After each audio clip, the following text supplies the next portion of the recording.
Welcome to Your College Bound Kid, a podcast for parents, college counselors, students, and anyone who wants a deep dive into the world of college admissions.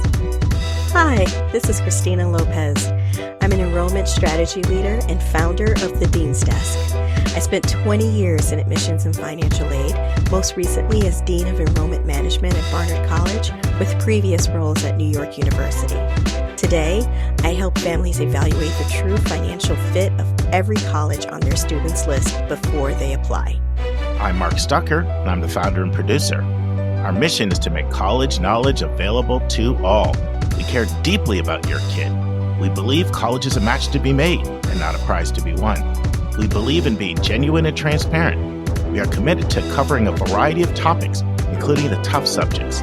Thanks to your generosity, we're committed to providing a minimum of 10 hours of fresh, commercial-free content every month, with episodes every Monday and Thursday.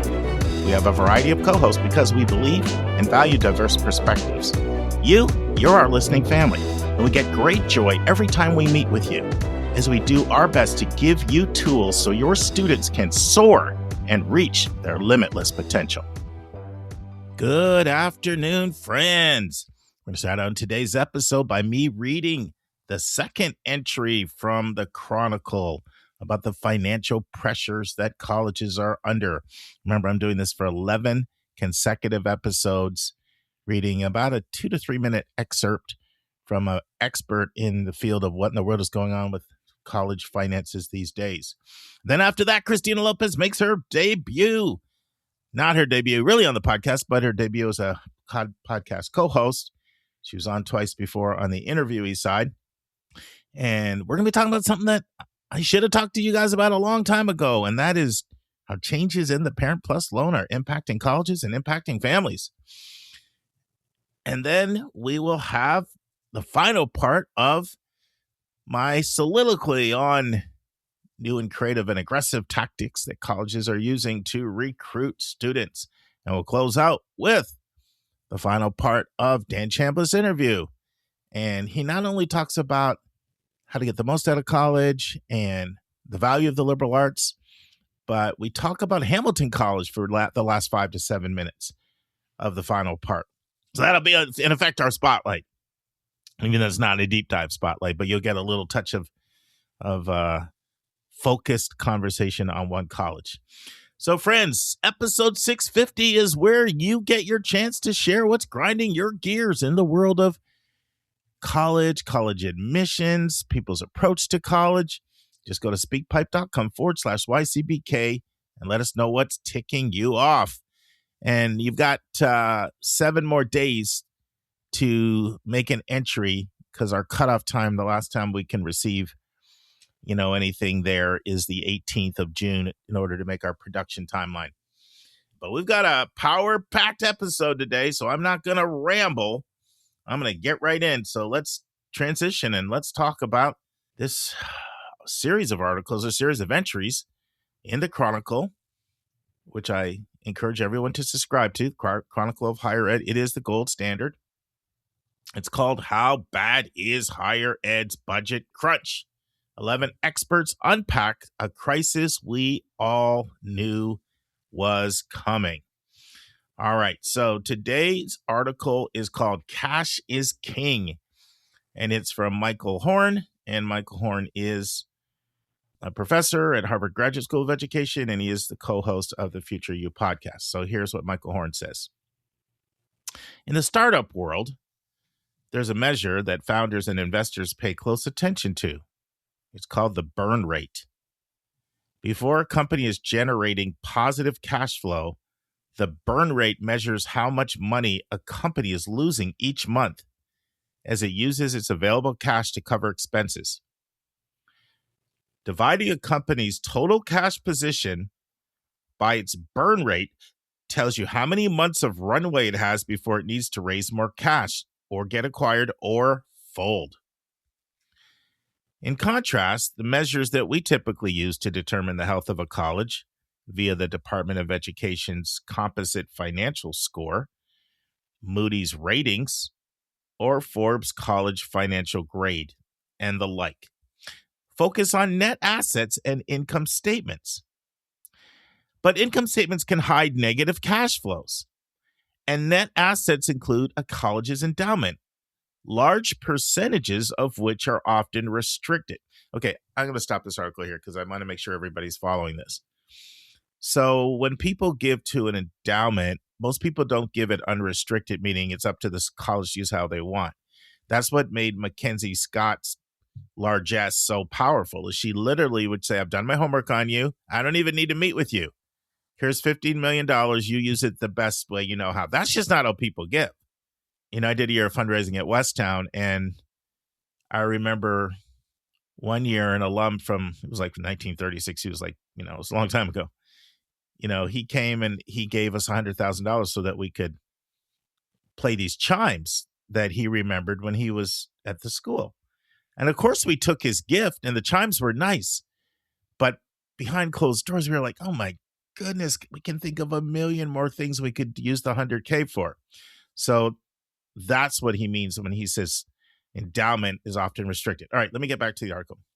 Net assets also include an institution's property and physical plant, assets that are not easily liquidated to cover expenses when times get tough. Take Hampshire College, for example. Plans for the development of a portion of its 800-acre property to generate cash fell through in December of 2025 and paved the way for its closure. Ultimately, cash is the key measurement. How many years or months can an institution pay its bills through the cash it has on hand and the cash that is generated in the normal course of operations, all things being equal? Because studies of college viability often ignore their cash positions and their runway, the sector is overlooking a major risk. This just doesn't impact small private colleges like Hampshire. It also impacts the roughly 600 private tuition-dependent colleges that enroll over 1,000 undergrads and collectively serve 4 million undergraduates a year. It encompasses places like Anna Marie College, which just announced it will close. As my collaborator Steve Schulman's study of 299 of these colleges across the nation shows, many colleges are on much shakier ground than their leaders like to say out loud. Assuming enrollments remain steady, an optimistic scenario given the coming demographic decline, 36% of colleges Schulman studied have less than 5 years before potentially becoming fiscally insolvent. They will have less money coming in annually than they're spending. They will need to do things like draw down their restricted endowments. So restricted endowments is like what I said before. It's like when you designate money like for the medical school or something. And they're saying they're going to have to tap their restricted endowments, which creates all kinds of problems I won't even get into. So they can move unrestricted cash around to cover other parts of their budget. They will have to hope for a philanthropic infusion. In other words, a Mackenzie Scott out there, somebody like that. Or attempt to borrow money to keep operating. On average, these institutions have less than a year before their financial position falls into that territory. If enrollment falls by just 10% over the next 4 years, 47% of the colleges, he's talking about the 299 colleges in the study, 7% of the colleges studied would run out of financial runway in less than 5 years. To be clear, this does not mean that all these colleges will close. They often have ways to limp along, but the liquidity crisis is real, and the dynamics impacting college budgets show no signs of reversing. All right, I'm so used to saying next week because I'm on that Monday, Thursday train. I'm trying to train my memory to think sequentially. So on Monday, I'm going to read an article by Patricia McGuire, and it's called High President Pay is a Warning. It's interesting. You know, you see a president getting paid a lot, and you think, oh, that college must be flush with money. Well, according to Patricia McGuire, that's often a sign that the school was in such desperate condition that they had to pay crazy money to get somebody, or the only way somebody was going to come in is if you gave them a boatload of money. And Patricia McGuire is the president of Trinity Washington University. So that'll be our entry next week. All right, friends, let's transition to my conversation with Christina Lopez, which is answer to a question from a listener about changes going on in the Parent Plus loan. And now it's time for a question from one of our listeners.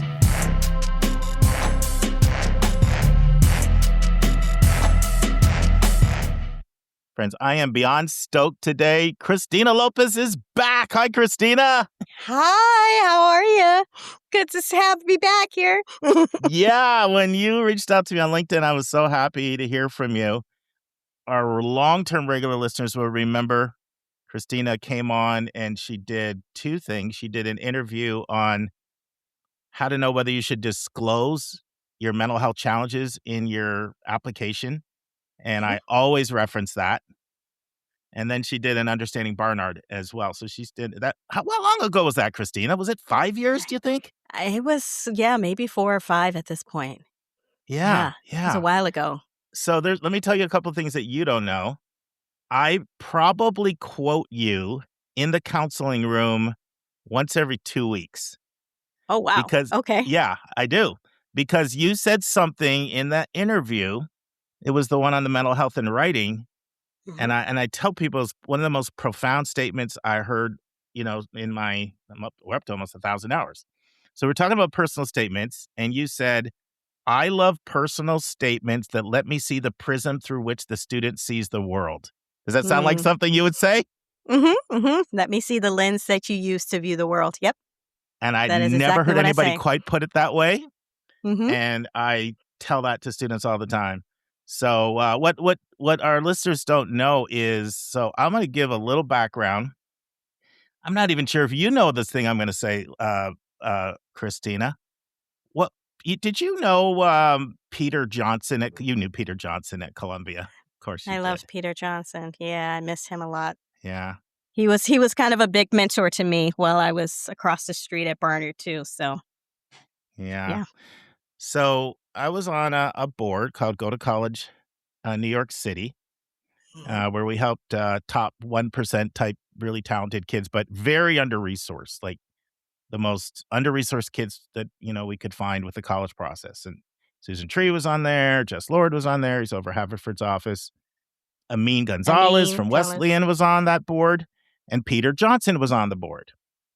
And then Peter, unfortunately, passed away, and what was he, maybe 73 or something? He'd been at Columbia for like 35 years.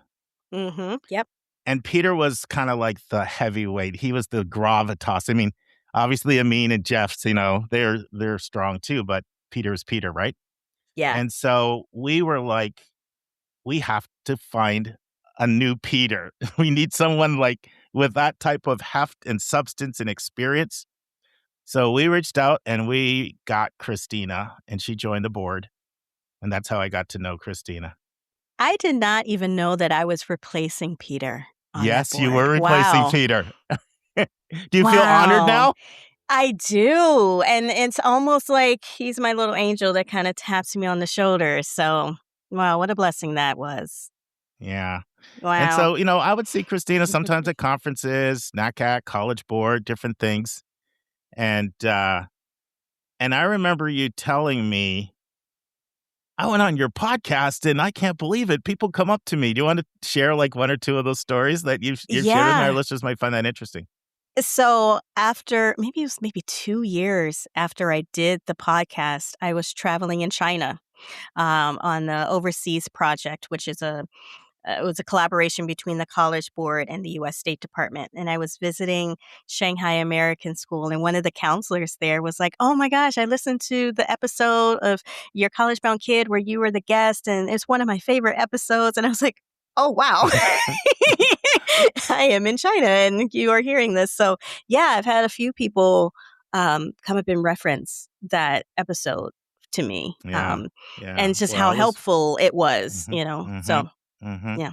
Yeah, both of them. I mean, the other thing, when I asked you to explain Barnard, you went 11 straight minutes. And it was the single best description I've ever heard of Barnard. So, yeah, you kind of crushed the ball of the park on both of them. So we've been looking for some more senior level people just like we did back then when you're replacing Peter. We've got a And couple here I people am that are again. unavailable now, and they're not leaving the podcast, but they're kind of on sabbaticals, and we're picking up our content. We're launching this YouTube channel. We're doing a lot of stuff. And so I was like beyond ecstatic when you became available. But I feel like there may be people that we're still talking over their head. So why don't you just give a background of your, whatever you want to say that you think will help listeners to understand the context from which you're going to speak. Sure.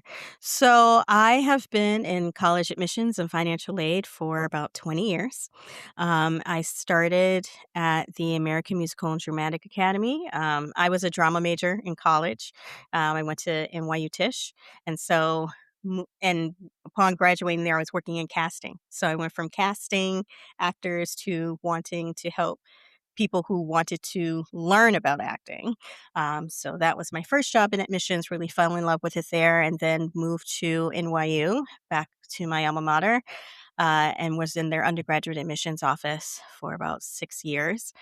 I read for the Stern School of Business, and then I was promoted to associate director over Tisch School of the Arts, which was like a full circle moment 10 years later, coming back and being able to admit future classes. And at the time, the way the NYU was structured, being an associate director over a team was kind of like being a mini director of admissions. You made the admit goals, you were meeting with the dean of the college, you were kind of setting those institutional goals moving forward for the year. From there, I moved over to Barnard, just moved uptown, and I was there at Barnard for the last 12 years.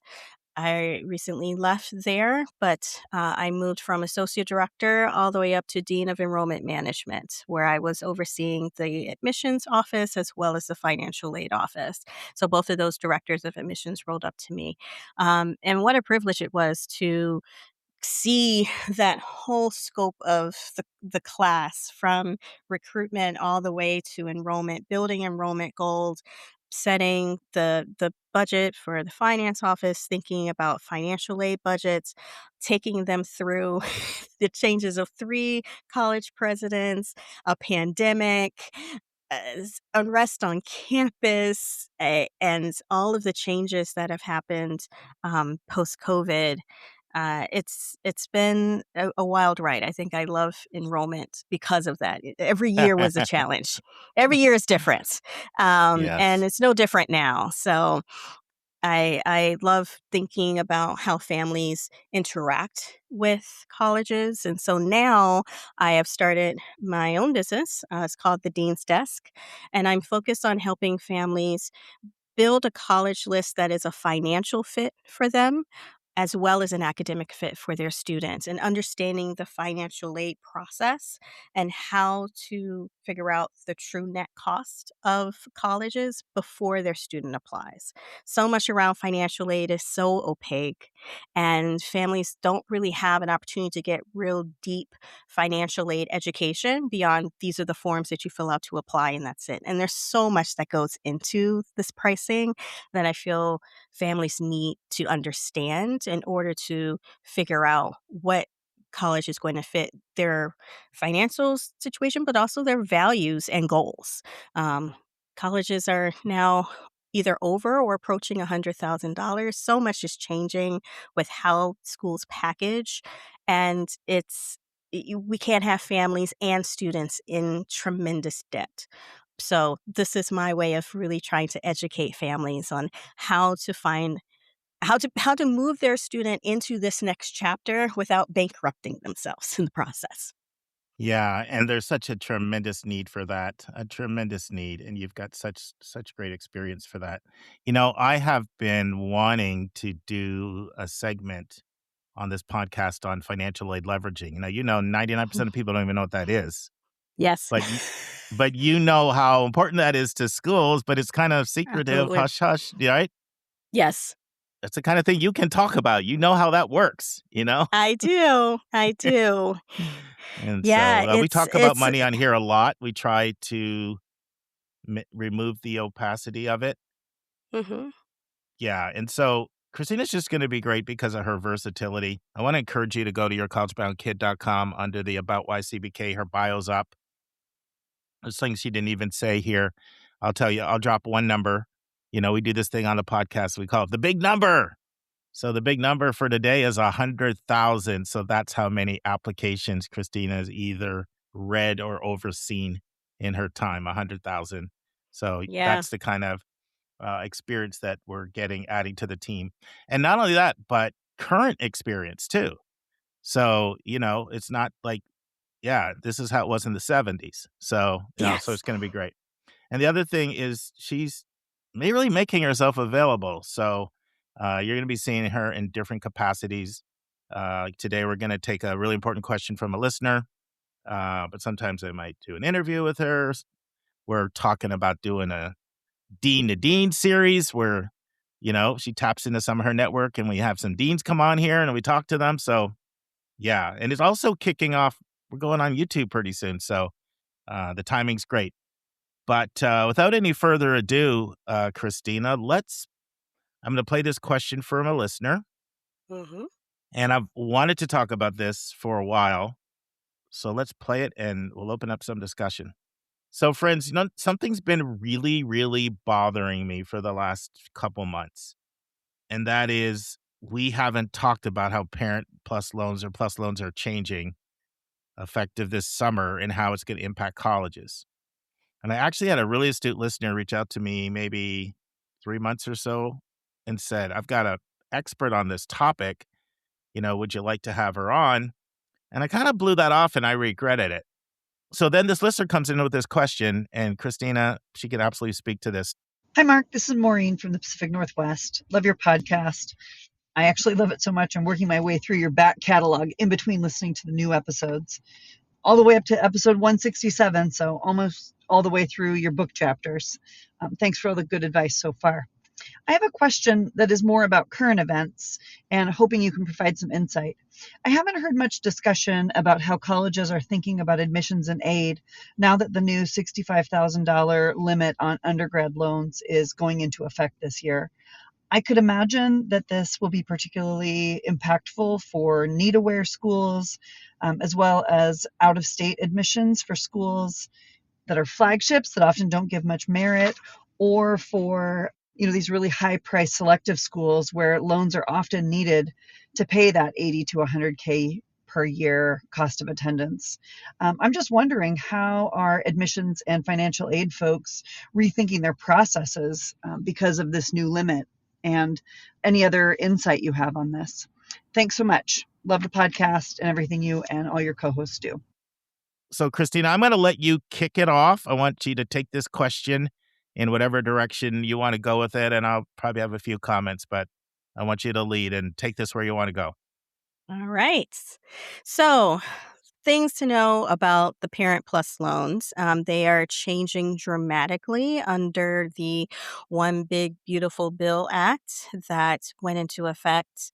It was signed earlier this year, but everything in that bill goes into effect as of July 1. So you've got another 2 or 3 weeks. So the main thing to know is that in the past, Parent Plus loans kind of treat it like an unlimited credit card. And parents could take out a Parent Plus loan to cover up to the full cost of attendance for their student, for their dependent student. Now there is a hard cap on it. So there's an annual cap of $20,000 and a lifetime undergraduate cap per student of $65,000. So whereas now you have this very hard line of how much you can take out in borrowing every year. And if you're doing that math, most schools, most programs are 4 years, but you only have $65,000 cap for undergraduate. So that does not equal for $20,000 for 4 years. And that is the math that is tripping up a lot of families, because if you're taking out that max up until their junior year, you only have $5,000 left for senior year.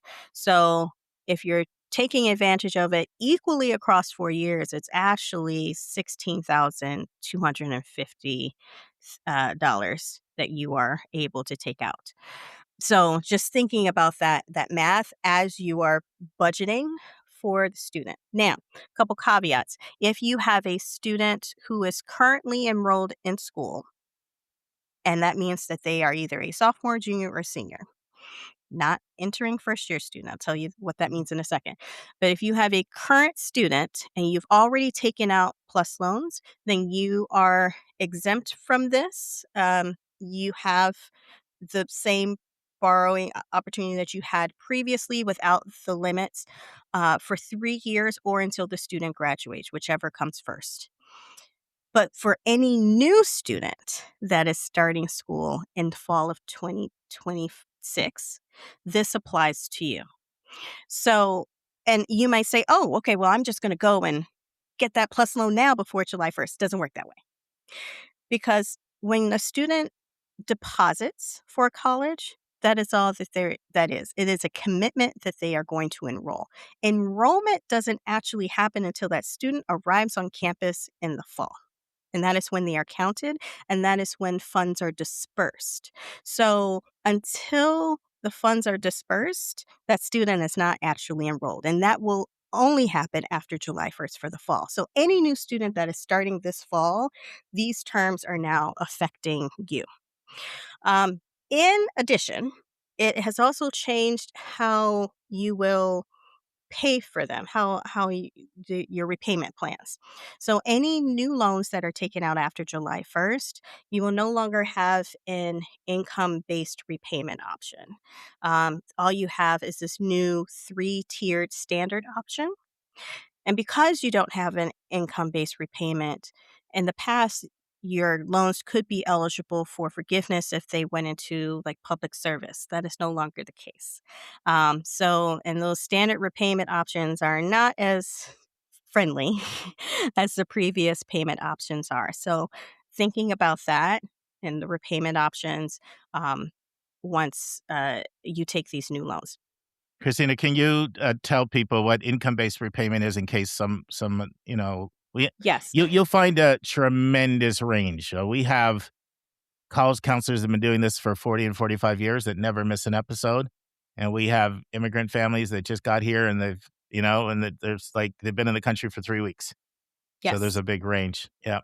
So your income-based repayment plan was based on your current income, your adjusted gross income, basically. So whatever your adjusted gross income is, that was used to calculate what your payment would be. And as your income increased, then your payments would increase along with it. Now that is not the case. So a standard repayment plan is just there's 3 different options you can choose from, but it's kind of based off of whether you want to pay just interest, the capital, or a certain percentage of the principal amount. Is all the options that you have now. So go ahead. Yeah. So a couple of things. Mm-hmm. One reason we haven't talked a lot about Plus is overall, I'm not the biggest fan of Plus. Mm-hmm. I was talking to a podcast listener recently, and she said something that actually made me pretty happy. She was like talking about going to register her son and sitting down in the financial aid office, and they were kind of going out financing things. And then they said, well, you can take out a Plus loan. And she's like, no, I don't know much about that, but I know Mark Stucker told me he doesn't like them. and it was kind of good because she actually went and got she did some other stuff that was better. There's state loans out there. And if you have high, we've talked about this in other episodes, but there's a big debate whether if you have high credit, really high credit score, and you do private, doesn't have the protections, but you can get a lower interest rate. But I don't like Plus for several reasons. One, high origination fee, high rate. And generally, when people are getting into heavy Plus, I think they're living above their means, and generally, but where I've softened my stance is there are exceptions. There's exceptions. There's a time when, well, I know I'm about to get a raise coming up, or we just need it for this last year, and so I've softened my stance from I don't like Plus to, okay, educate yourself, run the numbers, look at what that payment looks like, see if it's in budget. But why don't I like it? I don't like the high origination fee. I don't like the fact in the past the only thing really that would disqualify you from Plus was what's called having adverse credit history. right? So you can't even go get a car or a house. Like, they look at your debt to income ratios and they make sure that this is a responsible decision. But you literally could have someone that makes, in the past, that made $60,000 take out a $60,000 loan, which is clearly living above their means. And sometimes people were like, gotta work it out. I just have to do it. And so I felt like it was leading to over borrowing and irresponsible decisions. So, but one thing I will say, and we haven't talked about this yet, I'm curious if you agree or disagree with me on that, by the way, but I will say this. The caller brought this up in the question, and she's absolutely right. Our college is having a hard time. I'm having colleges tell me they are freaking out about this. And this is one of the reasons that they're afraid. And the caller is right. A lot of times it's schools that didn't meet full demonstrated need, so they would gap people. And for those of you who are new, you fill out the financial form, CSS profile, FAFSA, they do an assessment of the income and assets of the family. And let's say they say you could pay $30,000. Doesn't mean you think you can pay 30, but it comes back and says you can pay 30. And if the school costs 60, so now you have a need of 30, well, schools would give you 10 and figure it out. Come up with the other 20. That's what we call a gap, right? 60,000 cost of attendance minus your 30,000 SAI, student aid index, leaves a need of 30, but they give you 10, leaves a $20,000 gap. Gapping's the norm out there.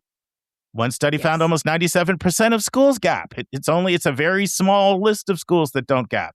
So schools that meet full need. So schools that gap, they relied on PLUS loans as a way of them getting enough money into their coffers to pay their bills, and little Johnny can enroll in the freshman class. And so, so schools that relied heavily on gapping and using Parent Plus loans as a way to fill that gap, a lot of them are extremely upset about the new legislation.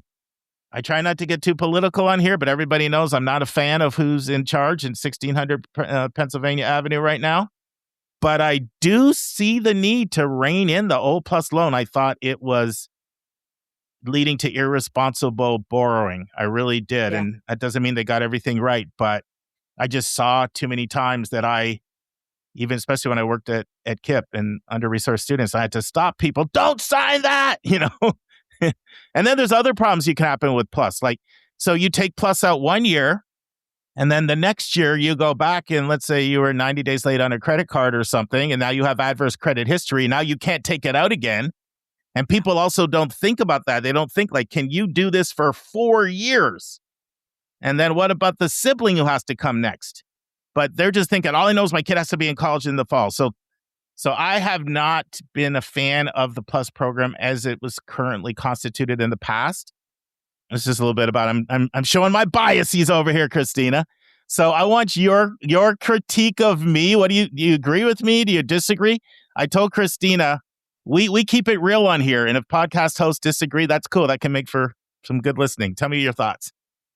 So first and foremost, the interest rate for a PLUS loan is high. It's this year, I think it's 8.7%. That is an extremely with an high origination fee of like over 4%. Yes, correct. Yeah. Right. And so that comes off the top. So you have to account for that as well. There are some protections that the PLUS loan has, some federal protections, but they've removed a lot of them under this bill. So now the question is whether or not it's worth it to even go with it. The one benefit that has remained is that if the student or the borrowing parent passes away, then the loan is forgiven. Some private lenders won't add that, but some do.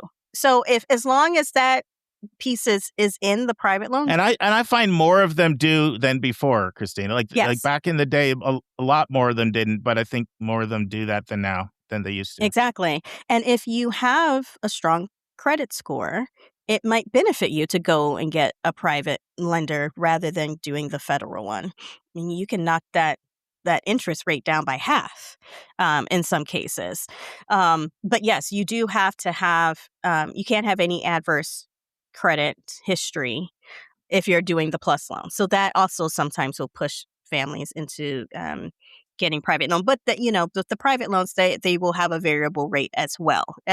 With the plus loan, regardless if you have spotless credit or not so spotless credit, that interest rate is the same. So Yep. you should do some shopping around to see. Now, in terms of whether or not you're living above your means, in some respects, yes, in some respects, no. Because colleges are so expensive, even if you're going to your in-state school, right? Your tuition might be low, but all of the other pieces that make up cost of attendance add up. Yeah. And so borrowing ends up being sometimes a necessary piece of being able to fund college. The caveat is, how much of that are you able to take on realistically? Because if you're taking out thousands upon thousands of dollars, there's lots of studies right now that have shown two very major things.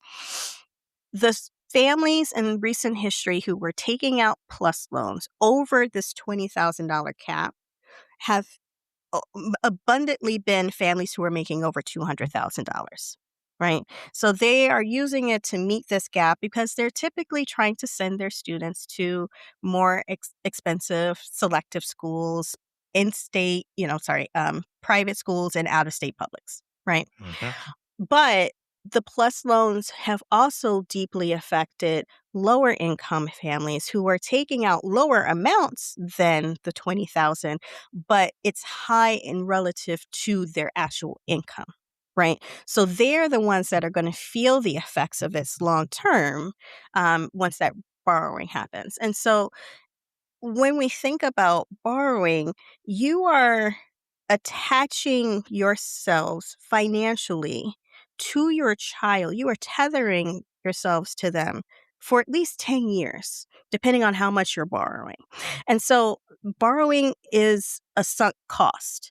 That's money that is being spent that you're not going to be able to spend anywhere else. So you're thinking about not sunk cost, the opportunity cost of that. What other opportunities are you missing out on that money could be going towards? And for some, that's contributing to their retirement. It is being able to support other family members, etc. So you have to think about that and not just, I'm signing away, because it's easy to just sign a contract and say like, oh yeah, I'm borrowing this money. It's there. It's like a credit card. I don't have to worry about paying it back. But then when you do have to pay it back, it's in front of you for quite some time. So now to the other part of your question, how is this affecting the colleges? And there were many schools that were saying like, well, you can always take out the Parent Plus loan. If you aren't approved for it, then there's additional unsubsidized federal loans that the student will qualify for, which is it's like an additional $2,000, really, Yes. because those loans are Yes. capped too. So if you're trying to take out $60,000 and Yeah. you did get that and you're getting an extra $2,000, that does not solve your problem. Right. But, for a lot of schools, they really banked on this because they didn't meet full need. And now this is going to go directly to their yield. They're going to potentially be losing these families who aren't going to have access to the amounts that they need in order to meet that gap. And so a lot of schools are thinking about, all right, how do I protect that? So that's why you see a lot of these higher endowment schools that are moving to, free or lower tuition if you're under 200,000. But obviously, those kind of schools are few and far in between. Right, because the amount of endowment that it takes, it's like less than 1% of all the 2,200 schools out there, less than 1% that have the resources to be able to do that. Everybody would love to be able to do it if they could. Correct. So you're going to hear more about possible extended payment plans.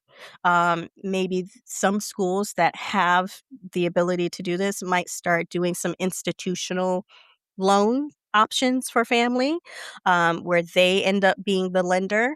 I have a question for you on that, Christina. That makes perfect sense. So some schools out there do that already. They have their own loan programs. Mm-hmm.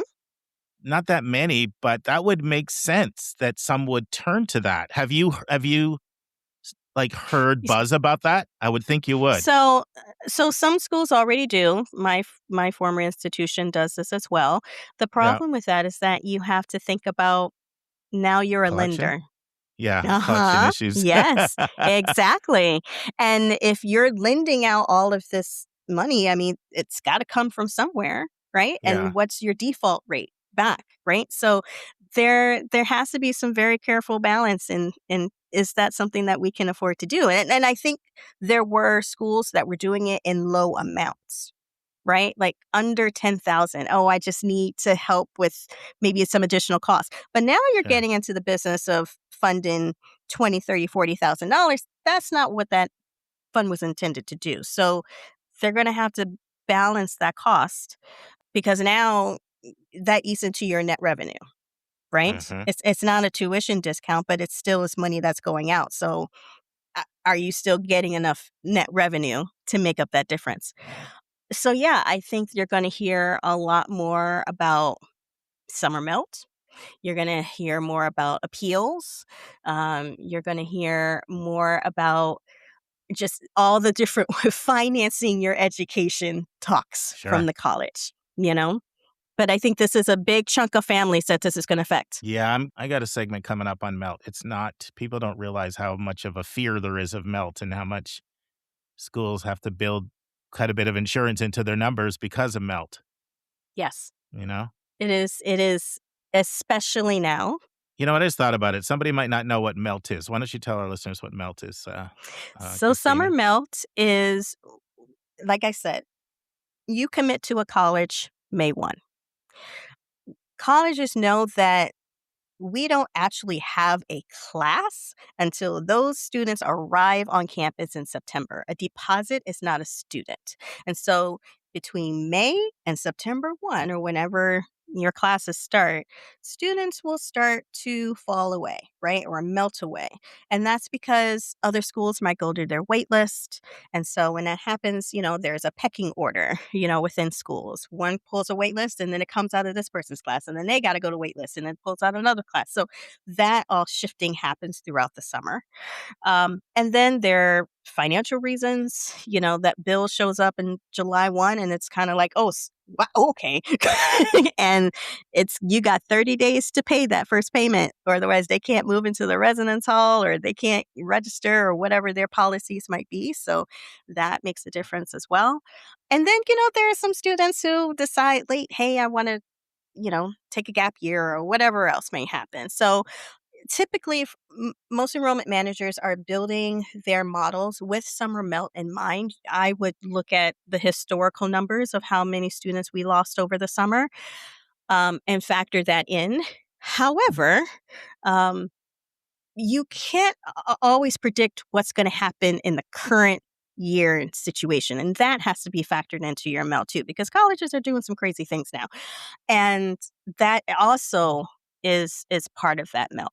So when we're building our enrollment models and we're thinking of how many students that we're going to admit based off of previous yield, we also are padding that a little bit for extra students because we figure we might lose a certain percentage during the summer. So that's summer melt. Let's talk. That was great. That was great.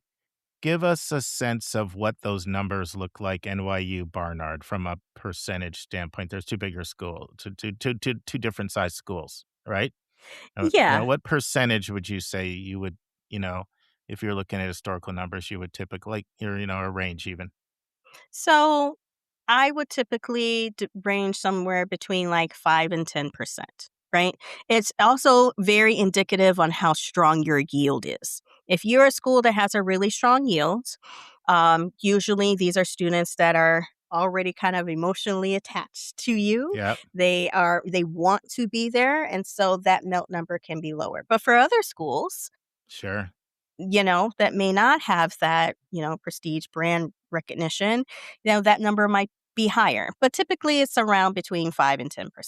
And you were at both NYU and Barnard. I mean, you were bringing in a high percentage of early decision, well, compared to Yes. the national averages. Like some years, Barnard one year it got up over 70%. Over 60.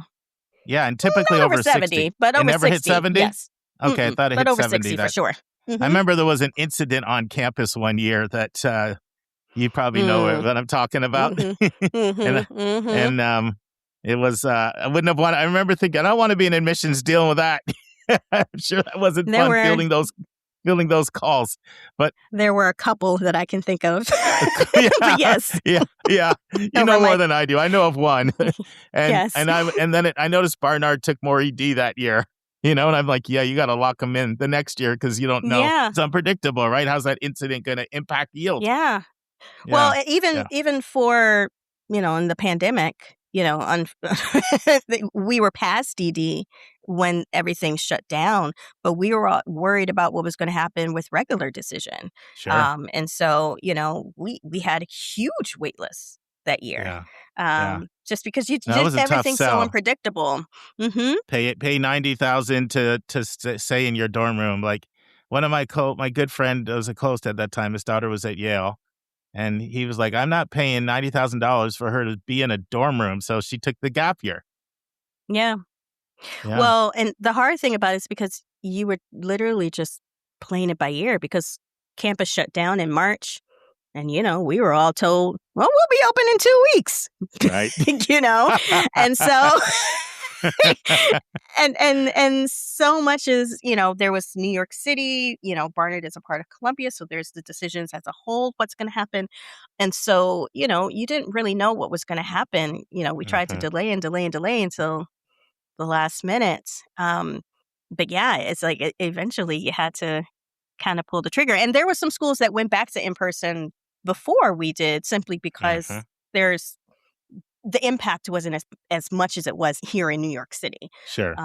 So yeah. that was definitely a time. I'm surprised you don't have any gray hair. Some of the things you've been through. Oh, they're coming now. I know. I just had a baby, so I lost my edges, and now they're coming back gray. And I'm like, that's so ratchet. I'm very upset about that. Well, Christina, this has been a great conversation, and listeners, you can see why I'm so excited about Christina joining our team. Just the breadth and depth that she's going to bring. So, thank you again, and we're going to see you next week with another one. Can you take another question from a listener next week? Absolutely. Awesome. Thank you. Thanks for having me. All right, friends. That concludes this question from a listener, but I want you to get a taste of Christina, so I'm going to have her up on our next episode as well. She's going to take a question from a listener, on Monday's episode, and that has to do with, can admission officers really know when parents' fingerprints are all over the application? What better person to have answer that than someone that's read 100,000 apps in the last 2 decades? All right, friends, let's transition to my final part, looking at new and creative and aggressive ways colleges are recruiting students. I'm going to read one more to you. And my email blew up on this one this year from so many people. Rensselaer Polytech Institute. The first time ever, they're implementing their RPI first approach. I'm going to read it to you. You're invited to apply as a junior and get an admissions decision before senior year. Because of your academic potential and interest in RPI, you've been invited to apply to RPI First Approach, an exclusive early admission opportunity. There's no application fee. RPI First Approach gives high-achieving juniors the opportunity to apply now, to get an early admission decision, to secure the highest available merit scholarship, to receive full demonstrated financial need, to receive priority residence hall placement for your first year, to receive priority course registration for your first semester, to enter your senior year with full confidence. So yeah, they're not going to meet full demonstrated need for every single student, but if you apply through this method, then you get your full financial need guaranteed, and you get the highest merit scholarship, which is $25,000 for domestic students. Now, what is RPI First Approach? It's high-achieving juniors that they've identified who have very strong academic performance, that are interested in biology, chemistry, pre-calc, calc, or lab-based physics. Now, it's open to applicants in any major except for architecture or their physician science, which is their BSMD program, which you've heard me talk about BSMDs. They're ridiculously hard to get into. It's also only available to U.S. citizens and permanent residents. Now, look how easy they make it for you to apply. Now, they're identifying, same thing, they're doing the same thing CASE is doing. They're identifying high flyers that they absolutely want to have at their school, and they know that their yield is really low with these.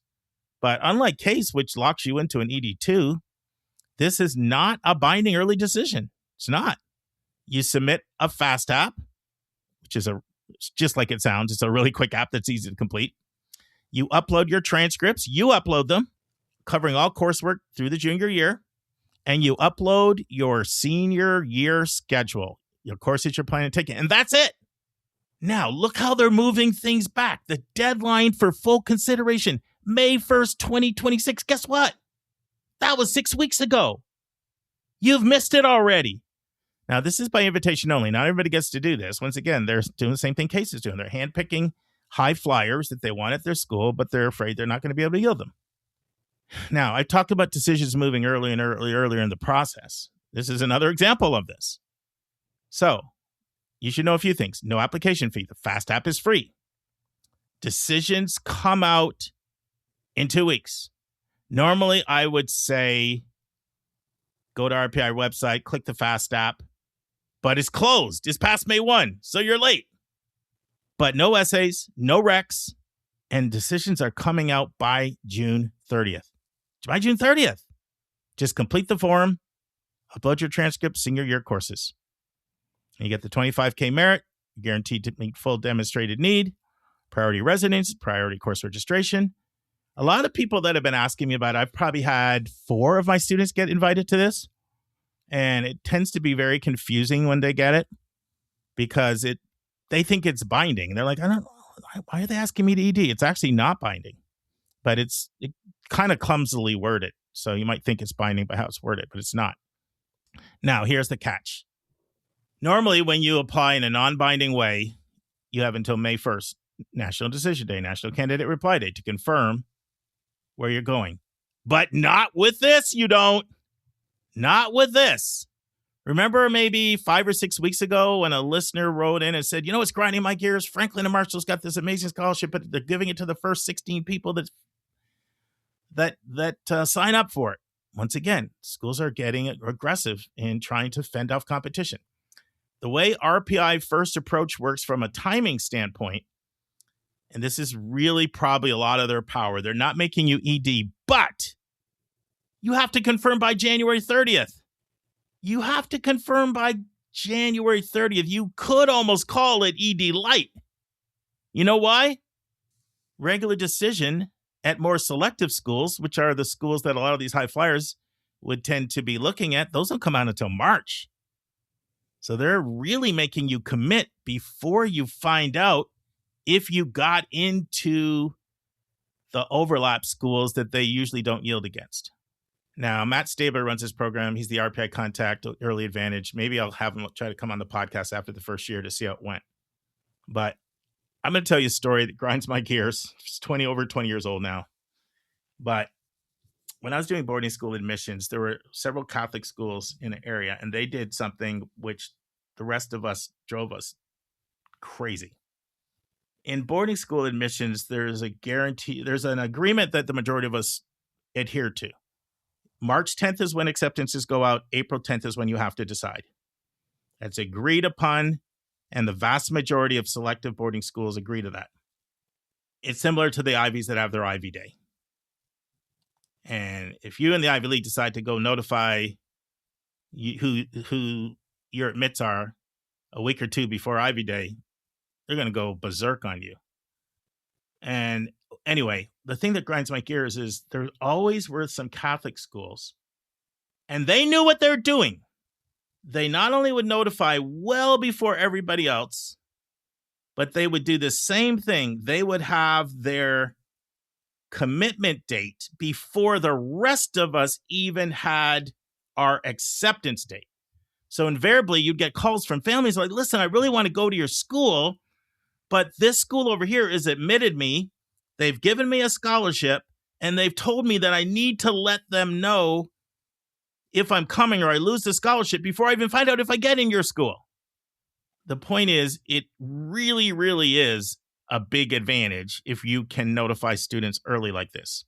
Because sometimes people, they hold back from falling in love so their heart doesn't get busted.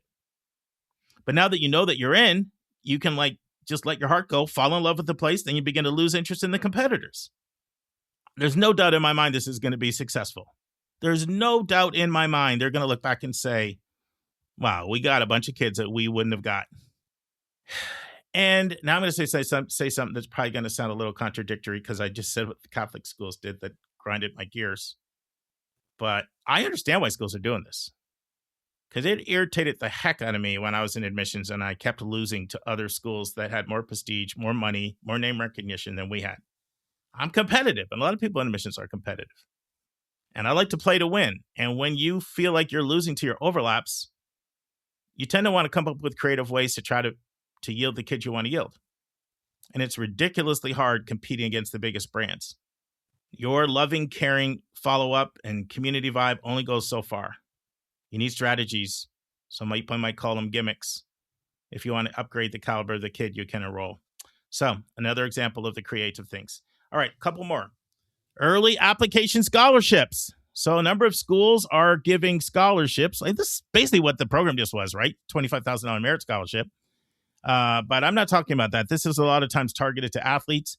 They're coming out as early as January to June in the junior year. You have the New England Small College Athletic League, called NESCAC, very competitive academic conference. Andy's in there, Connecticut College. And so are a bunch of other schools like Middlebury and Bowdoin and Bates and Colby and Amherst and Williams and Trinity. And these schools, they take their athletics seriously. They're often Tufts. I could forget Tufts is in there. And they let their athletes know on July 1st. That's when I'm taking a number of kids right now through the pre-read process at these schools.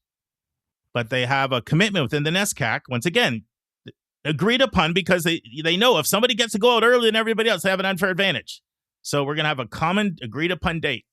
And I'll tell you, sometimes when you get a call from an NESCAC school, and I'm working with I work with a lot of student athletes, just probably because I did that.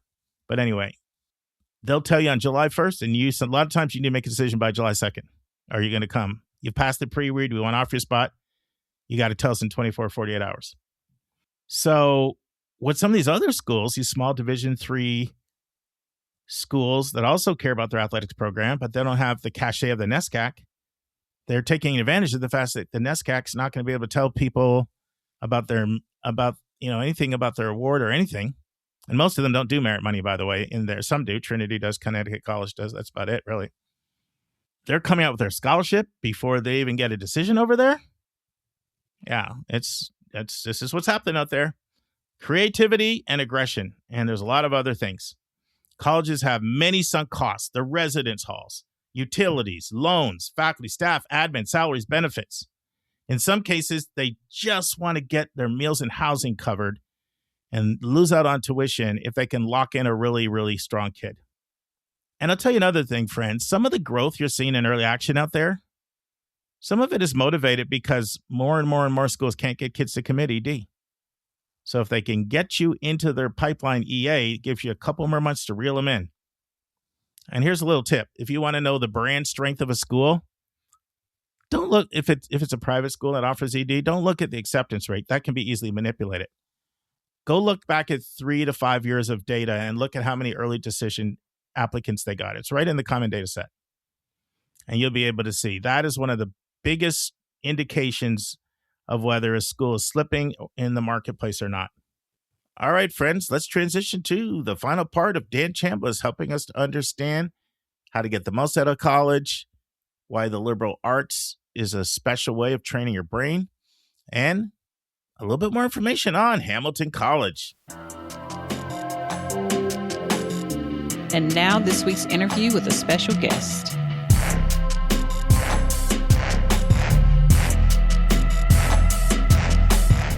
Friends, in the final part of my interview with Dan Chambliss, Dan talks about how liberal arts grads can be particularly helpful in the world of AI.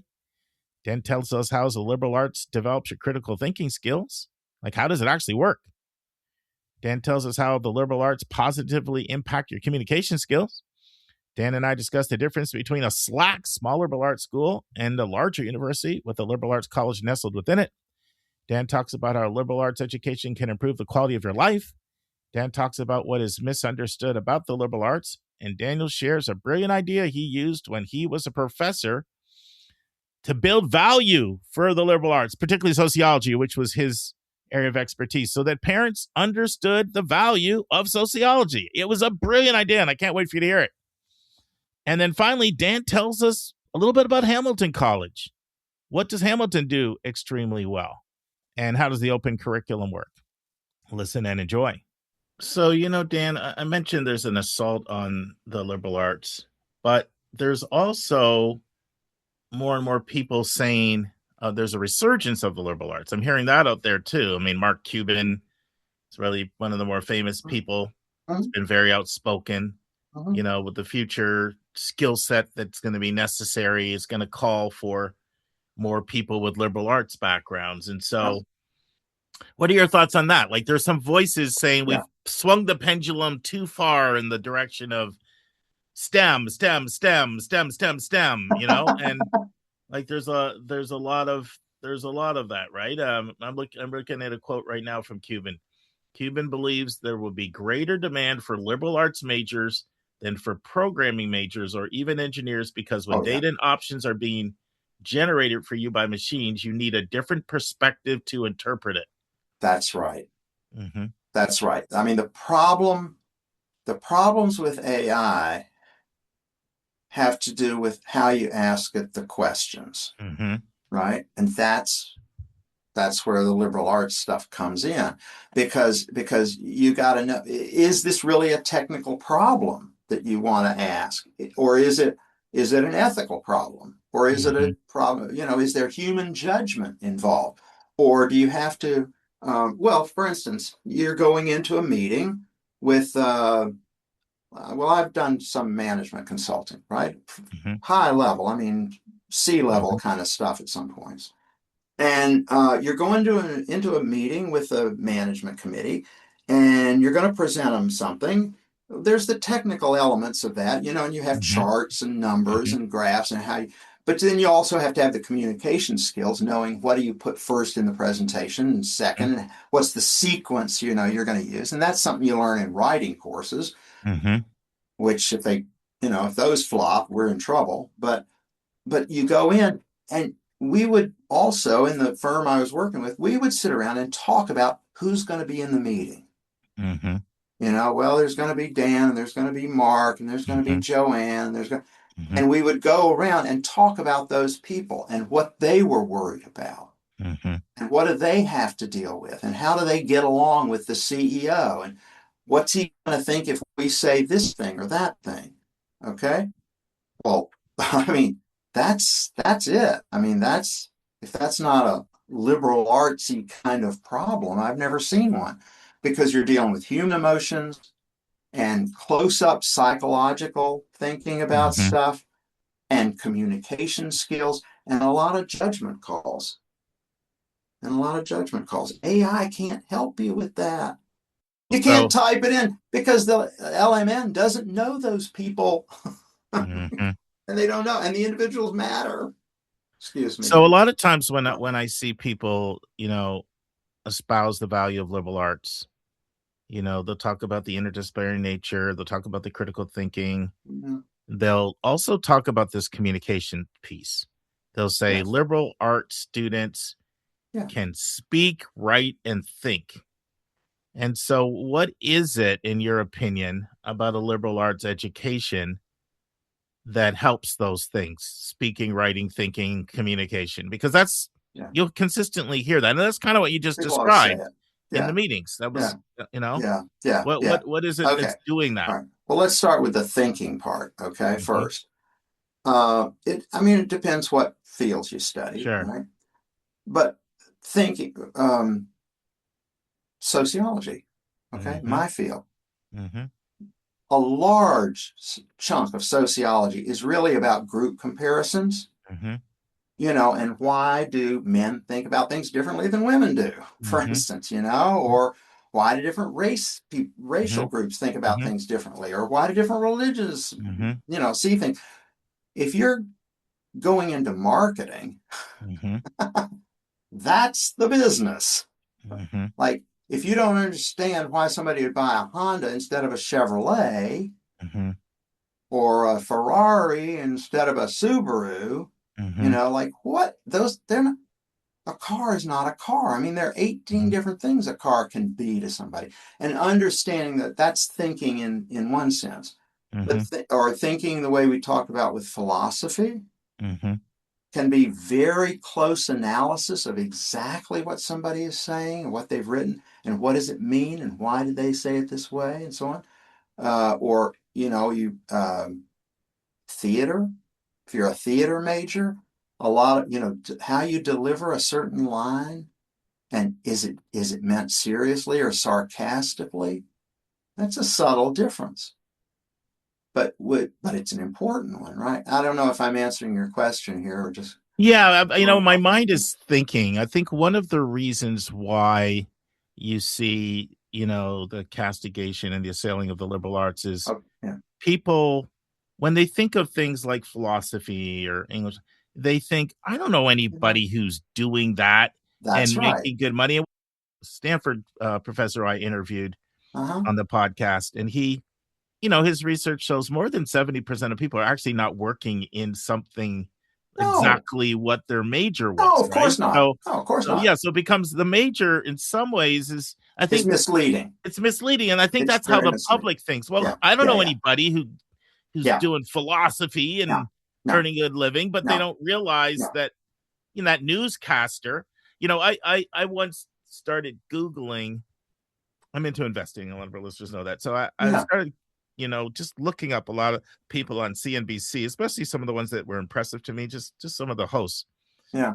They were like English and history majors. Of course. And people wouldn't think that. Sure. Because they think an English major, what you do is you read a bunch of books and then memorize who wrote them, right? Or something like that. Rather than say, no, what English majors actually spend their time on, a lot of it is talking about what's going on in the books. If you read Shakespeare, you're talking about human problems, right? And what's the right way to deal with that? And should Othello kill his wife or not? Like, that strikes me as a big problem.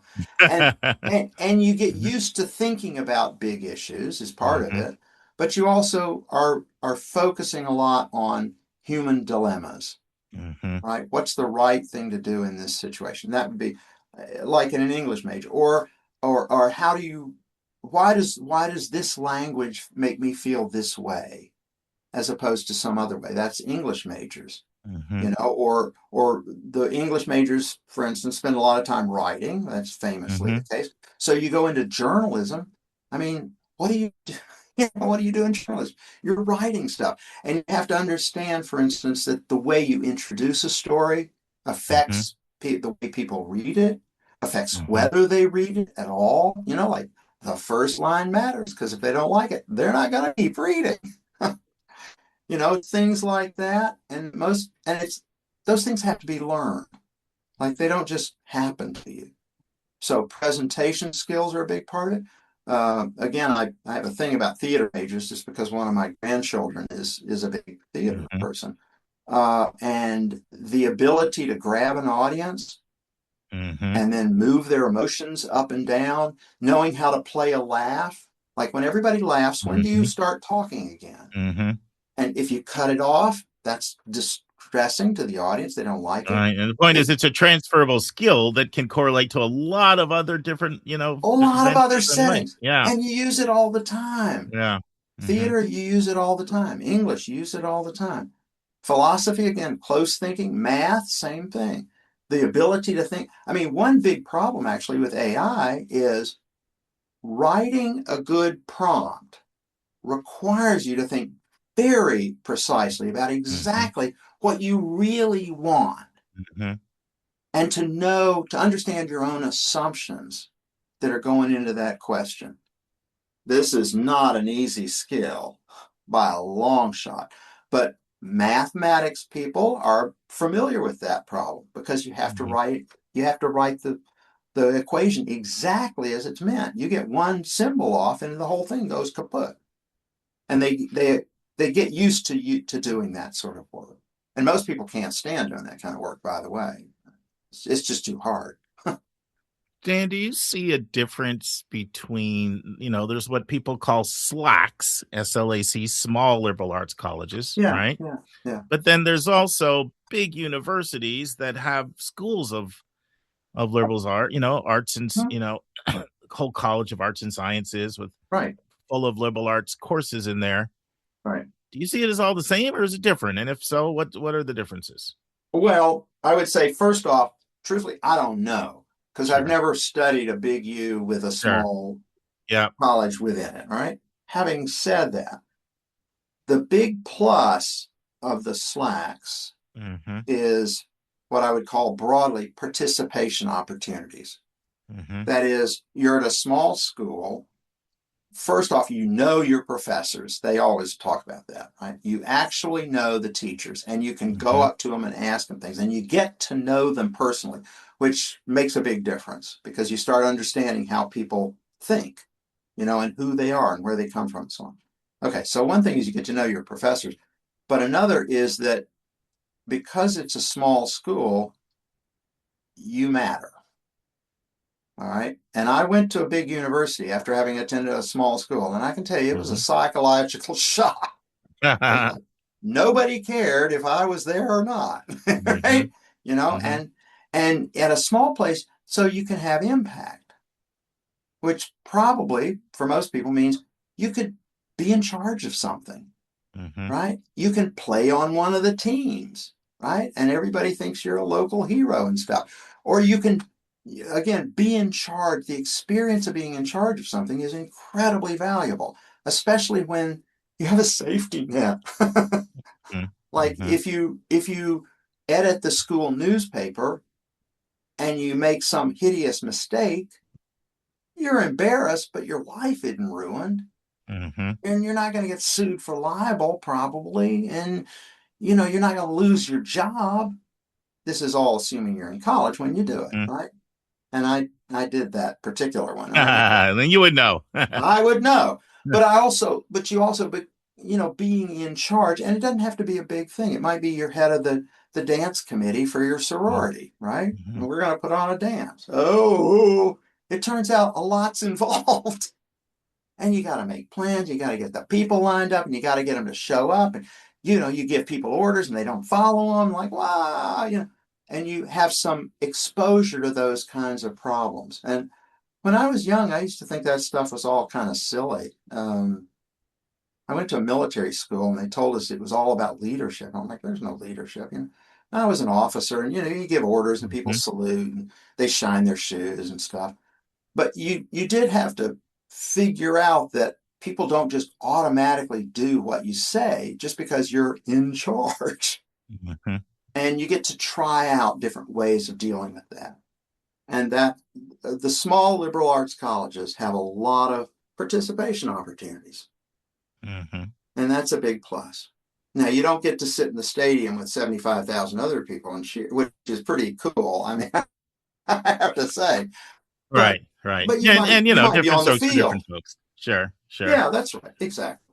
And then also, sometimes the bigger schools, more selections of professors or more choices of courses as well. Particularly. No, that's true. That's true. So they have their pros and cons. Absolutely. It's not a either or. I just was curious about differences. So how would you say a liberal arts education improves somebody's life? Assuming you take it seriously, right? The education part. I would say the big plus is you never get bored. You've been exposed to different things. You're less afraid of trying different things.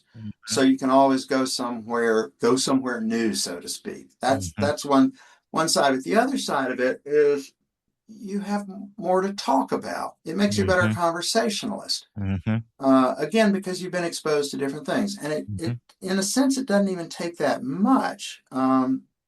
If you've taken one college level biology course, like me, that's one, and you marry a biochemist like my wife, I don't know what she's talking about most of the time, you understand? But I get the general hang of it, right? Or different example, and it wasn't part of study abroad, but it could easily have been. I spent a semester once in Iceland, Okay. Okay.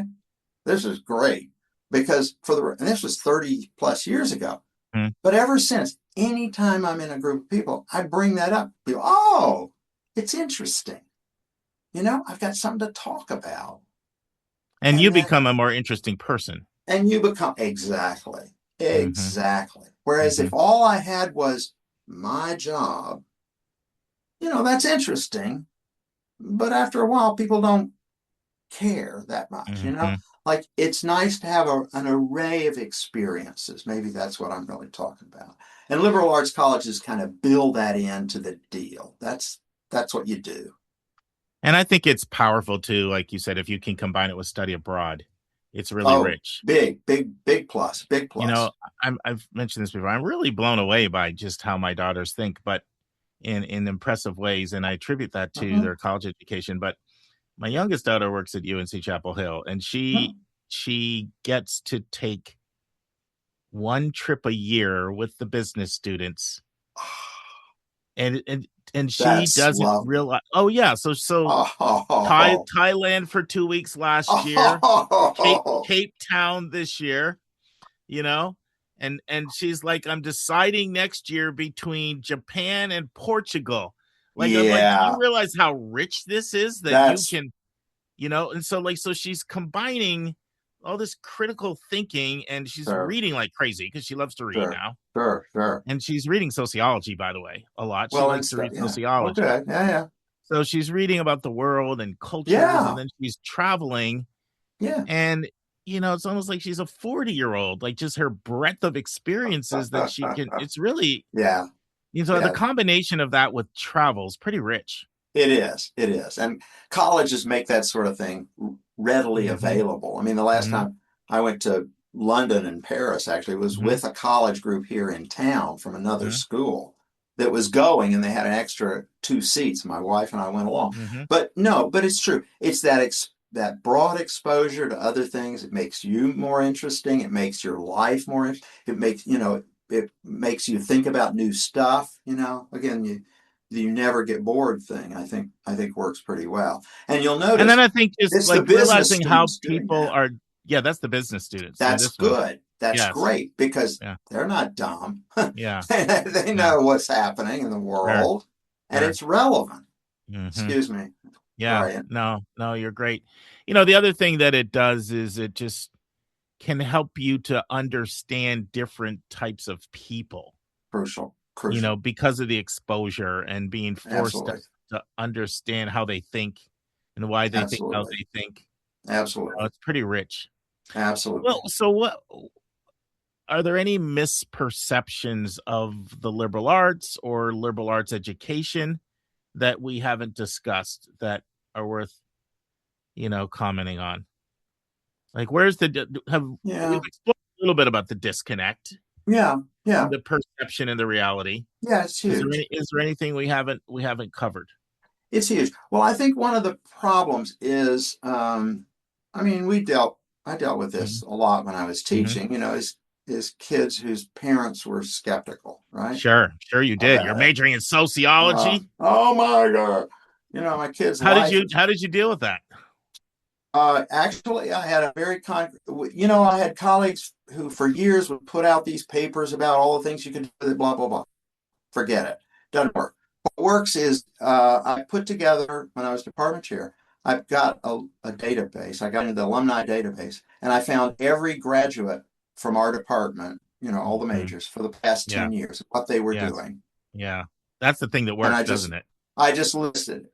And I handed out that list. Here's what they're actually doing. And they ran from med school and vet school, veterinary school, and to law school and retail sales and special education and marketing and business consulting, everything. Okay? Everything. And I had that list and I said, here are the actual people. Here's what they're actually doing. It was, front and back of a page. Yeah. And I Xeroxed hundreds of copies. That was smart on your part. Gave them to everybody. The question never came up again. Wow. Never came up again. Because that's what people need to do. That's what, because like I said, it goes back to the fact that, I don't know anybody making money on philosophy. or whatever. And Oh, so you'd be surprised. yeah, but they're not realizing that that's just a trampoline to go do a million different other things. They're the partner in the biggest law firm in town. That's who they are. Yeah. I mean, that would be not surprising at all. I mean, this is a very common thing I get in the counseling room, and it's tough, which is I'm not paying for my kid to get a degree in that. I have a different view of that, probably because of my just opinion. Like, I would love it for my kid to go study philosophy or to study political science or international relations. I think those things are just incredible at enriching your life. Well, yeah, they are. Mm-hmm. But again, it's this focus on a major that people think about so much, and that title somehow means something that, I mean, if philosophy were called critical argumentation and precise thinking, well, would you want to major in that? Well, that sounds good, right? Or if sociology. Well, in fairness, too, like let's say you were an engineer and you went to school for engineering and you're still an engineer now. Yeah. It's a little difficult maybe for you to relate. Like my bachelor's is in psychology, my master's is in theology, but I'm not doing anything. Well, like I am, because I'm of course I'm integrating aspects of psychology into what I do, and I approach my counseling like it's ministry. Yeah. That's my philosophy. So there's aspects of how I'm incorporating theology and psychology, but nobody would think that what I'm doing is related to that. So I have a little bit of a predisposition toward not thinking that what you study is exactly how you're going to earn your living, right? A lot of people will say the biggest thing in their lives growing up was sports. Right. Say, I learned more from football than blah, blah, blah, blah. I'm saying, are you a pro football player? No. Are you a coach? No. Well, then what the heck, Yeah. I mean, it's the same kind of thing, is people just don't see the connections, and then they think they aren't there. I'm fascinated by your sheet that you put together, two sides. Did you ever have an opportunity to talk to people that would say, oh, my goodness, I can't believe this. Like, this changes. Yeah. I would think so. Tell me about some of that. Like, well, they want to know how it works. Yeah. They don't know. I mean, that's part of our problem, sure. Is they don't see the connection. Sure. Yeah. But part of what liberal arts does is it helps you see distant connections, like that's the great thing. But and then I could say, well, this person, for instance, here's what happened. They went to this thing, they went to this thing, they went to that thing. And I mentioned before that there was heard on numerous occasions versions of the story of somebody poking around for a couple of years. And then they find something that they didn't think. Well, my own daughter, for instance, was a Soc major undergraduate and was working as a personal assistant for a guy in a pretty big corporation. And he showed her how what she really needed was library information sciences kind of stuff. And next thing you know, she's a research librarian at the National Academy of Sciences. I mean, it's figuring out what it is, who you really are, what you really want to do. But a lot of people, you just got me thinking, because people want what's best for their kid. Yeah. And I think the whole thing is there's a disconnect between how does that lead to them being gainfully employed and having rewarding career where they can take care of themselves and they're not dependent on others. Absolutely. And they can have a decent standard of living. And that's what people want for their kids. And then because they can't see that connection, then that's why they say you're not going to college to major in blank. My son, who lives right here in town, was a history major in college, and he's now national communications director for a big nonprofit. There you go. And he says there's a direct connection because he learned about writing. He learned how to read. He's in seminars all the time talking with people, which is what meetings are all about, guys. Listening to people, figuring out what they're really trying to say, figuring out how to thread the needle between different groups that have different interests. But it's very hard to explain to parents. I mean, I've given up on it basically. Dan, this has been great. It's been extremely helpful. I wanna ask you a few questions about Hamilton. You had Hamilton for 40 years. Yeah. You know Hamilton well. Great place. Yeah, sure. What does Hamilton do extremely well in your opinion? What does Hamilton do extremely well in my opinion? Well, I would say it's a close-knit community, Mm-hmm. for one thing. I mean, you would notice right off the bat it's friendly. Mm-hmm. Like, people seem to get along real well. And Mm-hmm. some of that is just superficial niceness, but Sure. superficial niceness has its value, Mm-hmm. No, it's a pleasant place in a lot of ways. What does it do very well? Traditionally, writing has always been a big focus of Mm-hmm. attention there. And so what that means is, not only do we focus on that, do we push Mm-hmm. that, a lot of the students who come there want that. Mm-hmm. And so it creates kind of a whole community of caring about that Mm-hmm. sort of thing. How do you express yourself? And same with speaking. You get a lot of public speaking experience typically, and classes where, like in my class, we use oral exams a lot, which a lot of former students, a lot of alumni have told me was the best thing they ever did. Oral exams, you learn a lot. You learn the material, but you also learn how to deal with a tense situation like that. A lot of pressure, how to be super organized under fire. And a lot of folks have told me, job interview never bothered me at all Mm-hmm. after oral exams. So Hamilton does a lot of stuff like that as well. Those Well, nice. you're often compared to Colgate just because 20 minutes away or whatever, 20 miles away, right? So Different. how is Hamilton different from Colgate? Well, number one, Colgate is a Division I athletic school. Right. So they have a lot of scholarship athletes, and Mm-hmm. it's a big thing. Mm-hmm. And that makes a difference in the Mm-hmm. culture of Sure. the place. Colgate has fraternity houses, Mm-hmm. which Hamilton does not. Mm-hmm. And that affects social life, in some Sure. ways. Colgate's a bit bigger, Yeah. like, I think it's Yeah. 2,600 or something. Yeah. Hamilton's 1,800, but enough bigger that you would, that you Right. can tell. Yeah. 40% bigger. Yeah, Mm-hmm. it's a little more university-ish, I guess I Mm-hmm. would say. And it's Mm-hmm. Colgate University. That's not an accident. Mm-hmm. The faculty's a little more research directed, Mm-hmm. probably. No, great place. Hamilton Mm-hmm. has a little more tilt toward nonprofits and things of Yeah. that sort. But that's, Mm-hmm. it's a Mm-hmm. minor. Sure. It's not a big difference. Yeah. Although, I would say there are differences. Let's say if you talk about Hamilton, Colgate, places like that versus the Swarthmore and Carleton track. Mm-hmm. Mm-hmm. So they're comparable selectivity. Sure. But those schools are more likely the kids are more likely to go into what I would call learned professions. Mm-hmm. So a lot more academics, Mm-hmm. Doctors and lawyers and stuff, where Hamilton certainly has that, but is more toward a business side of things. Mm-hmm. Again, these are cultural differences that Sure. are pretty subtle. Yeah. Mm-hmm. Well, this has been great, Dan. Is there anything you haven't said that you want to say? Probably, yeah. Anything on top of mind, though, that you're thinking, Too many. I wouldn't be doing this topic justice to not share this, whatever it is, with the listeners in closing? No, I don't think so. Think so. Go where you want to go. And the other thing people say, is college worth it at all?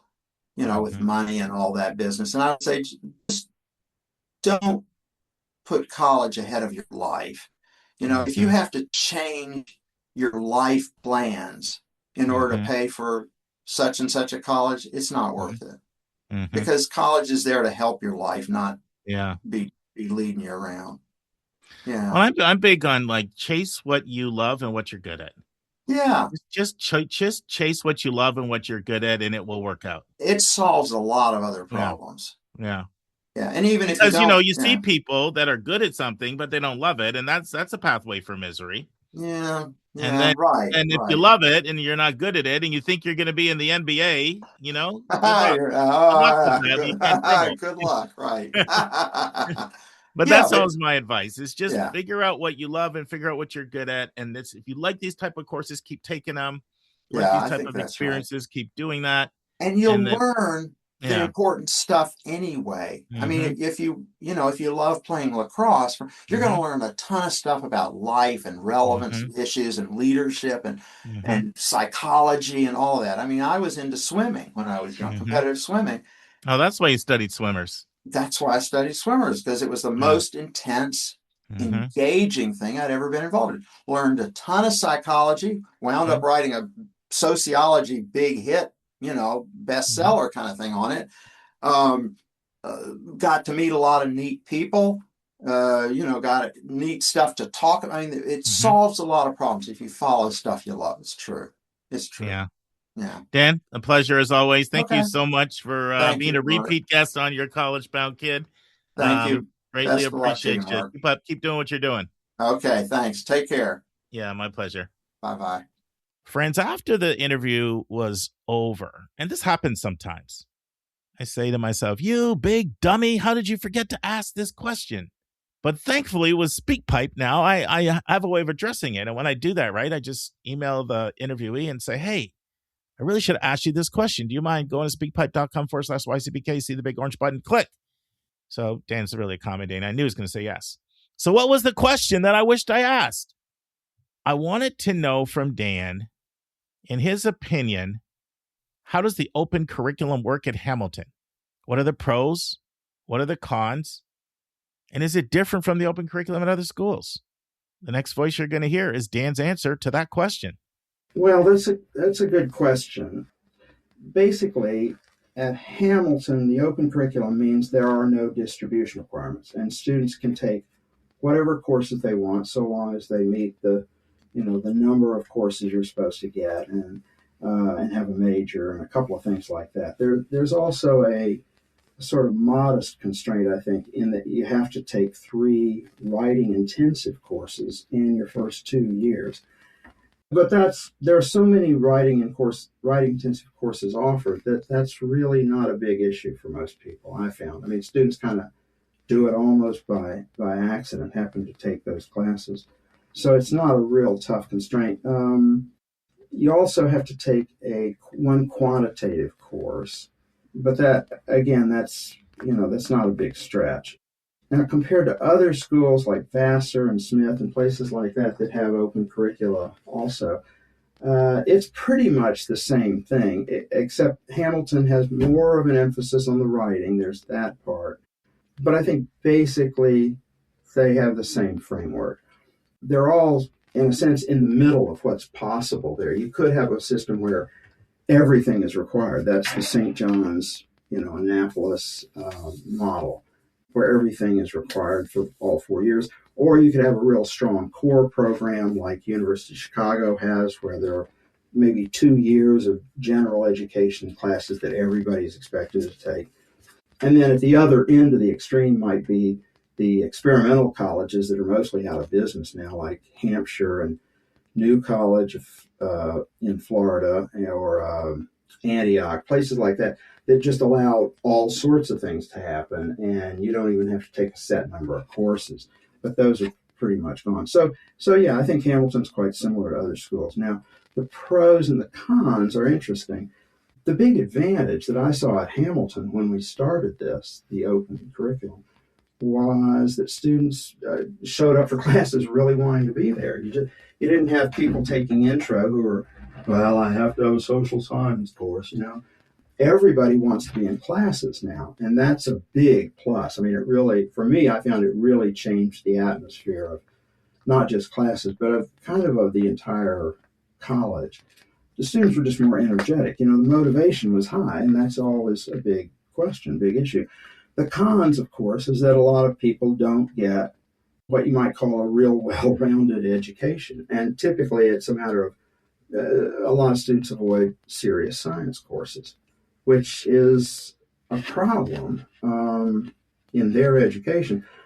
I would say, from what I've seen, it's a nationwide problem. Like, it's not just because there's no distribution requirements. It's a much deeper issue than that. Yeah, but in general, I think that the open curriculum is a plus, but I don't have real strong feelings about it. On Monday's episode, we'll have entry 3 of 11 from the Chronicle. on the topic, how bad is higher ed's budget crunch? And I've already previewed it for you. That one's going to be looking at high president pay as a warning sign.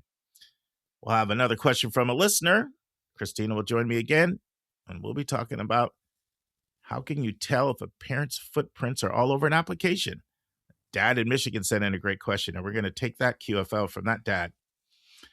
And then I'm going to do another solo segment. I'm going to be talking about some things I think the public doesn't know when it comes to spring admits, students that get admitted in the spring. So I'm going to go solo on that, but I'm going to share some things that I don't think we've ever shared here on this podcast. I think you guys are going to enjoy that. It's going to be short, but I think it's going to be valuable. All right, friends, we've got a brand new 2-part interview. Lisa will interview Dr. Tricia Seifert, professor at Montana State University, but an expert on the first-year research experience, looking at new research that talks about what's going on with undergrads and how they learn. So I want to tune in for that. And friends, I close out with a quote. I haven't read it in a long time. It's one of my faves. It's one of the 10 I put in my book, 171 Answers to the Most Asked College Admissions Questions I wrote in 2016. And it's by Frank Bruni, and this is what it says. For too many parents and their children, getting into a highly selective school isn't just another challenge, just another goal. A yes or no from Amherst or Dartmouth or Duke or Northwestern is seen as the conclusive measure of a young person's worth, a binding verdict on the life he or she has led up to this point, an incontestable harbinger of the successes or disappointments to come. Winner or loser, this is where the judgment is made. This is the great, brutal calling. And then I love the last 5 words he ends with. What madness and what nonsense. See you on Monday, friends. And that's our show. A big thank you to you, our listeners, for tuning in this week. If you find this podcast helpful, please follow us, and you will get every single episode as soon as they are released. If you want to support our podcast, you can click the share button and send it to your friends and acquaintances. You can say positive things about YCBK on social media. And you help us stay commercial-free and pay our staff by donating at yourcollegeboundkid.com and clicking the donate button. You can write a review for us on Apple or Spotify. If you have a question or suggestion, just go to speakpipe.com/YCBK and hit the orange button and speak, and we will do our best to get your question or your comment in your own voice on an upcoming episode. I'm the producer of the podcast, and I live in Metro Atlanta.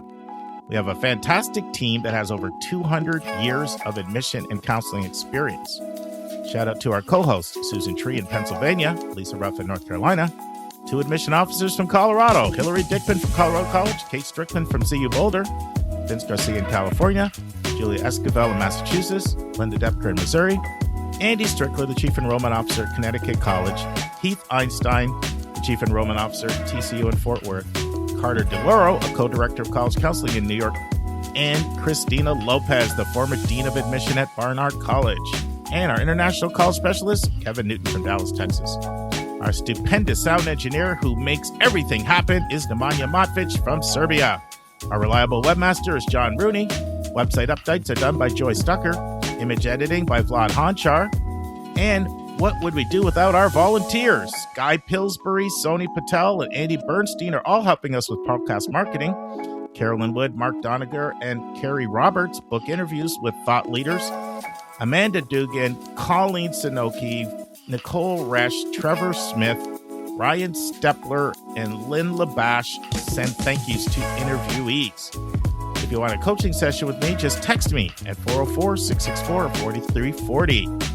If you want to reach someone else on our team, all of our bios with contact info can be found at yourcollegeboundkid.com under the About YCBK tab. If you want to get our free monthly newsletter, YCBK Plus, it's also under the About YCBK tab. If you want to see our recommended books and websites, they are on our website under the Resources tab. While you're on our website, check out our hundreds of interviews in their entirety. Check out our college spotlights and our upcoming events and receptions. And you can now do searches for past content by using our new Explore and Topics tabs. We really encourage you to explore our past content. We have close to 1,000 hours. We think of you as our listening family, and we look forward to meeting with you every single Monday and every single Thursday.